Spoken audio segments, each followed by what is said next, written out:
যারা উচ্চ রক্তচাপ বা হাই ব্লাড প্রেশারে ভুগছেন তাদের ব্লাড প্রেশার যদি দ্রুত অনেক বেড়ে যায় তখন একটা বিপজ্জনক অবস্থার সৃষ্টি হতে পারে। তাই আমি এই ভিডিওতে আলোচনা করব কি কি ভুলের কারণে প্রেশার অনেক বেড়ে যেতে পারে, আর বেড়ে যদি যায়ই তবে কি করবেন। শুরু করছি কারণগুলো ভালোভাবে বুঝিয়ে বলে। সবচেয়ে কমন কারণ হলো হাই ব্লাড প্রেশার চিকিৎসা না হওয়া বা অপর্যাপ্ত চিকিৎসা হওয়া। কখন এমন হতে পারে? 4টা উদাহরণ দিচ্ছি। 1. যদি রোগী না জানে যে তার উচ্চ রক্তচাপ আছে। এটাও কি সম্ভব? যার রোগ সে আবার জানে না কিভাবে? শুধু যে সম্ভব তাই না, বরং গবেষণায় দেখা গেছে উচ্চ রক্তচাপের অর্ধেক রোগীই জানেন না যে তারা এই রোগে ভুগছেন। কারণ এই রোগে সাধারণত কোনো লক্ষণ দেখা যায় না। একমাত্র ব্লাড প্রেশার মাপলেই বোঝা যায় কার উচ্চ রক্তচাপ আছে। গত 1 বছরে যারা রক্তচাপ মাপেননি তারা তো জানবেন না তাদের এই রোগ আছে কি না। না জানলে চিকিৎসাও হবে না, জীবনযাপনে কোনো পরিবর্তনও আসবে না। তখন রক্তচাপ অনেক বেড়ে যাওয়ার ঝুঁকি থাকে। 2. ব্লাড প্রেশারের ওষুধ খাওয়া বন্ধ করে দেওয়া। অনেকেই ডাক্তারের পরামর্শে ব্লাড প্রেশারের ওষুধ খাওয়া শুরু করেন, তারপর একটু সুস্থ বোধ করলে ডাক্তারের পরামর্শ না নিয়ে নিজেই ওষুধ খাওয়া বন্ধ করে দেন।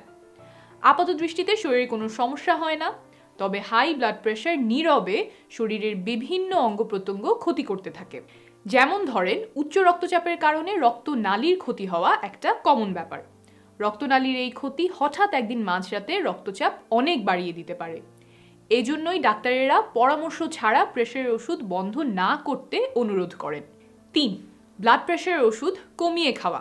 ডাক্তার 2টা ওষুধ দিয়েছিল কিন্তু আপনি একটা ওষুধ খাচ্ছেন, অথবা ডাক্তার বলেছে 2 বেলা ওষুধ খেতে, আপনি 1 বেলা করে খাচ্ছেন।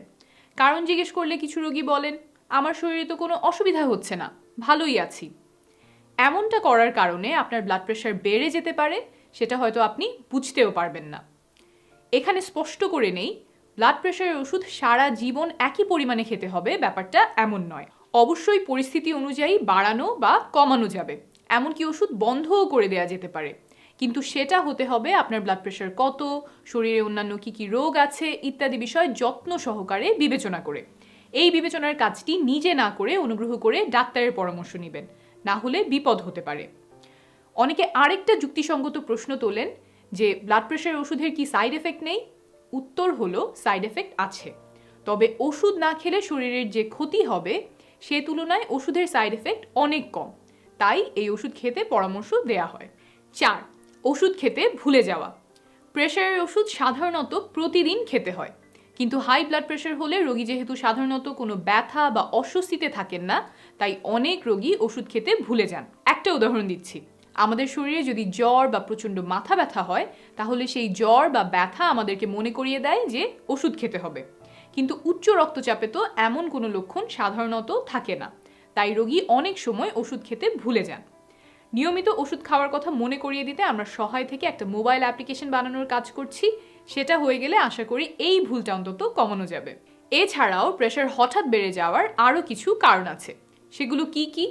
মানসিক চাপ, নির্দিষ্ট কিছু রোগ, আর নির্দিষ্ট কিছু ওষুধ। এখন আসি প্রেশার হঠাৎ বেড়ে গেলে কি করণীয়। আপনি প্রেশার মেপে দেখলেন ওপরেরটা 180 বা নিচেরটা 120-এর বেশি। তারপর আপনার প্রথম কাজ হলো না ঘাবড়ানো, শান্ত হয়ে বসুন।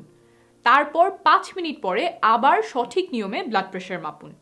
দ্বিতীয়বার মাপার পরও যদি প্রেশার বেশি আসে তাহলে আপনাকে ব্যবস্থা নিতে হবে, আর দেরি করা যাবে না। কি ব্যবস্থা নেবেন সেটা 2 ভাগে ভাগ করে বলছি। প্রথম ভাগ হলো যাদের প্রেশার হাই কিন্তু আর কোনো লক্ষণ নাই তাদের জন্য। দ্বিতীয় ভাগ হলো যাদের প্রেশার হাই এবং সাথে অন্যান্য লক্ষণ আছে তাদের জন্য। প্রথমে বলি যাদের প্রেশার হাই কিন্তু আর কোনো লক্ষণ নেই। এমনটা হলে প্রথম কাজ হলো খুঁজে বের করা কেন প্রেশার এত বেড়ে গেল। প্রেশারের ওষুধ ঠিকমতো কাজ করছে না, নাকি শরীরে অন্য কোনো অসুবিধার সৃষ্টি হলো? এটা একটা সূক্ষ্ম কাজ যার জন্য প্রয়োজন মেডিকেল নলেজ। এটা বাসায় বসে নিজে করা ঠিক হবে না, তাই একজন ডাক্তারের পরামর্শ নিতে হবে। তবে ডাক্তারের কাছে যাওয়ার আগ পর্যন্ত আর 2টা কাজ করবেন। 1. ডাক্তারের কাছে যাওয়ার আগ পর্যন্ত প্রতি ঘন্টায় ব্লাড প্রেশার মেপে 2টো সংখ্যাই একটা কাগজে লিখে রাখবেন। সাথে লিখবেন কয়টার সময় এই প্রেশার মেপেছেন। পরপর কয়েক ঘন্টা বা দিনে কয়েকবার মাপা প্রেশারের সংখ্যা দেখলে ডাক্তার বুঝতে পারবেন আপনার ব্লাড প্রেশারের অবস্থা কেমন। 2. আপনি ব্লাড প্রেশারের কি ওষুধ খান, কি পরিমাণে কোন সময়ে খান, কোন কোন বেলায় ওষুধ খেতে মিস করেছেন, সেই সব তথ্য আর কাগজপত্র একত্রে করবেন। অন্য কোনো ওষুধ খেয়ে থাকলে, সেটা হোমিওপ্যাথি হোক আর ভেষজ ওষুধ হোক, সেগুলোও সাথে করে নিয়ে যাবেন। এই দুইটা তথ্য পেলে চিকিৎসকের জন্য সহজ হবে আপনার শরীরে কি হচ্ছে সেটা বোঝা, এবং তিনি প্রকৃত অবস্থা জেনে শুনে একটা সুচিন্তিত মতামত দিতে পারবেন। আপনি কখনোই চাইবেন না যে একজন ডাক্তার আপনার শরীরের অবস্থা না জেনে পরামর্শ দিক।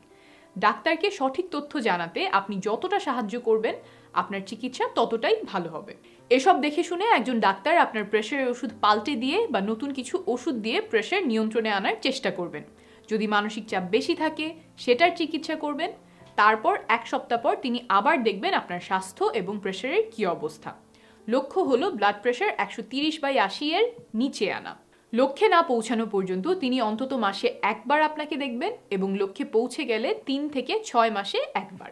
এক্ষেত্রে আপনি প্রশ্ন করতেই পারেন যে আমি তো ভালোই আছি, তাহলে এত কিছু করার দরকার কি? এটা একটা ভালো প্রশ্ন, তবে ওই যে শুরুতে বললাম, মারাত্মক বিপদ এখনো হয়নি, কিন্তু উচ্চ রক্তচাপ অনেক দিন থাকলে বিপদ আসন্ন। তাই খুব কড়া নজর রেখে রক্তচাপ নিয়ন্ত্রণে আনতে হবে। এতক্ষণ বলেছি যাদের প্রেশার দ্রুত অনেক বেড়ে গেছে কিন্তু অন্য কোনো অস্বস্তি বা বাহ্যিক লক্ষণ দেখা দেয়নি। এখন বলবো প্রেশার বাড়ার পাশাপাশি বাহ্যিক লক্ষণ দেখা দিলে কি করবেন। এই লক্ষণগুলো কি কি সংক্ষেপে বলে দিচ্ছি, স্ক্রিনেও দেখতে পাবেন।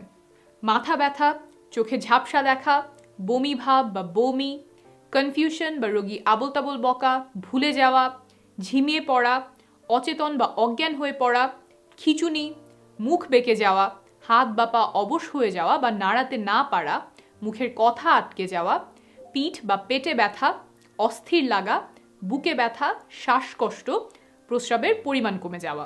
এমন হলে নিজে নিজে ওষুধ খেয়ে প্রেশার কমানোর চেষ্টা করবেন না, কারণ এই অবস্থায় খুব সতর্কতার সাথে প্রেশার কমাতে হয়। এমনকি কিছু ক্ষেত্রে প্রেশার কমালে হিতে বিপরীত হওয়ার সম্ভাবনা আছে। যেমন রোগী যদি স্ট্রোক করে থাকে, তাহলে সাথে সাথে প্রেশার কমানো হয় না, তাতে ব্রেইনের রক্ত চলাচল আরও কমে যেতে পারে। আবার কিছু ক্ষেত্রে প্রেশার খুব দ্রুত নামিয়ে আনা লাগে, যেমন মূল রক্তনালী যদি ছিঁড়ে যায়। আর সাধারণত শিরা ইনজেকশন দিয়ে প্রেশার কমানো হয়, মুখের ওষুধ দেয়া হয় না। বাসায় বসে তো আপনার পক্ষে এসব হিসাব নিকাশ সম্ভব না, তাই মাথা ঠান্ডা রেখে কিভাবে দ্রুততম উপায়ে রোগীকে এমার্জেন্সি বিভাগে নেওয়া যায় সেই পরিকল্পনা করুন।